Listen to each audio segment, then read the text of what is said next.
কালবেলায় অনুসন্ধানী সংবাদ প্রকাশের পর থেকেই talk of the country Milton Samaddar. তাকে নিয়ে এরই মধ্যে দেশের বেশিরভাগ গণমাধ্যম সরব হয়েছে। মিল্টনকে নিয়ে যত আলোচনা হচ্ছে ততই বেরিয়ে আসছে আশ্রমের আড়ালে ভয়ঙ্কর সব ঘটনা।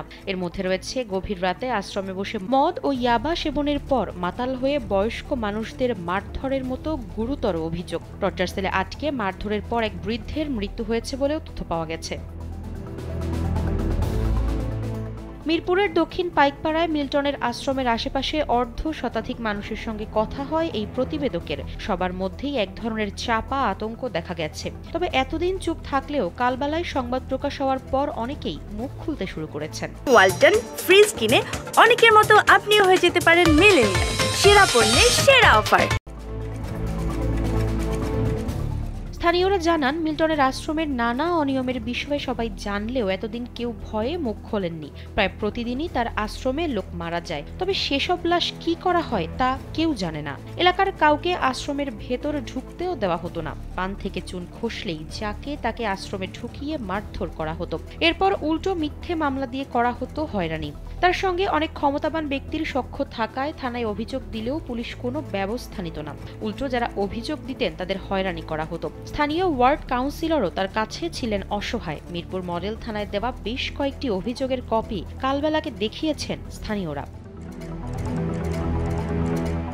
ওই এলাকায় গিয়ে খোঁজ পাওয়া যায় সুমি আক্তারের। 2020 সালের নভেম্বরে মিল্টন সমাদ্দারের আশ্রমে ইনজেকশন দিতে গিয়ে বেধড়ক মারধরের শিকার হন তার বাবা মোহাম্মদ মীর হোসেন। এর কয়েকদিন পর 26 নভেম্বর তিনি মারা যান। এর প্রতিবাদ করতে গেলে হয়রানির শিকার হন তারা। থানায় গেলেও পুলিশ মামলা নেয়নি, উল্টো তাদের নামে চাঁদাবাজির মামলা দেন মিল্টন। পরে গ্রামের জমি বিক্রি করে এনে পুলিশকে 1.5 লাখ এবং মিল্টনকে 30,000 টাকা দিয়ে মীমাংসা করে সুমির পরিবার, এমনটি জানিয়েছেন তিনি।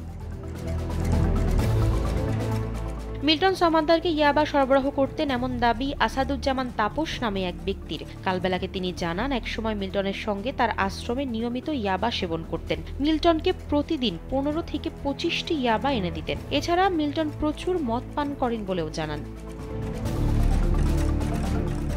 খোঁজ নিয়ে জানা যায়, 2021 সালে কল্যাণপুরে ছাত্রলীগ নেতাদের সঙ্গে ঝামেলার মূলে ছিল ইয়াবা নিয়ে দ্বন্দ্ব।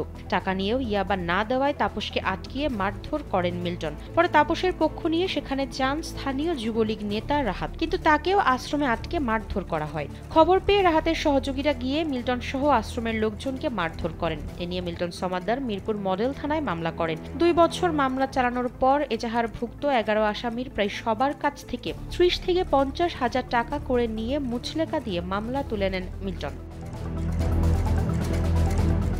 Child and old age care আশ্রমের উল্টো পাশের বাড়িটি দেখাশোনা করেন মোহাম্মদ সুজন নামে এক যুবক। ঢাকা পলিটেকনিকে অটোমোবাইল টেকনোলজির শিক্ষার্থী সুজন কালবেলাকে জানান, মিল্টন আশ্রমের ভেতর নিয়মিত মদ পান করেন। একবার 31st নাইটে তাকে লোকজন নিয়ে মদ পান সহ ফুর্তি করতে দেখেছেন তিনি। এছাড়া গভীর রাতে নেশা করে আশ্রমের বৃদ্ধ ও শিশুদের মারধর করা হয় বলেও জানান সুজন।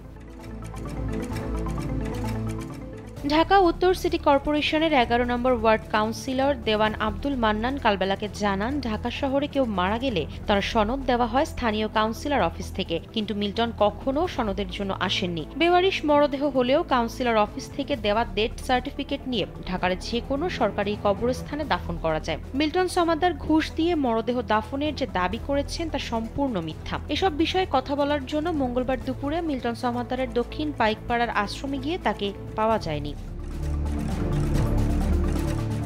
আফসারা নাজ, কালবেলা।